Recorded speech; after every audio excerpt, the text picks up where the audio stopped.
Guys, good evening. So I wanna share with you. So guys, kung panalitan guys na amoy laygugma mo anang usa ka babae. Then tapos gusto jud ka nga istorya siya, gusto jud ka maki-convince iya ha. So ay mo bato na guys.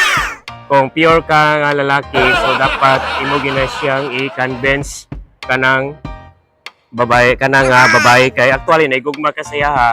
So dapat maningkamot jud ka nga makuha ang iyang attention sa imuha.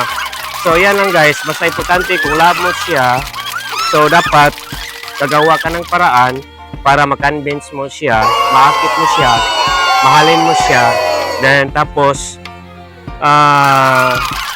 gagawa ka ng paraan para malove ka sa kanya. Yan na lang guys. Ang pinaka-importante, dapat gagawa ka ng paraan para ma-convince mo siya, whatever it takes guys.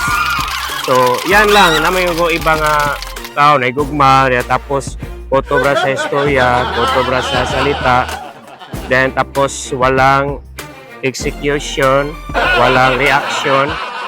So, wala siyang ginagawa.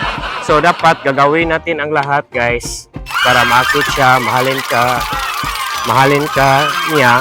So yan ang pinaka-importante. Just do your best para mahalin mo siya, i-convince mo siya. Yan lang. Thank you for watching. I love you so much. Bye-bye.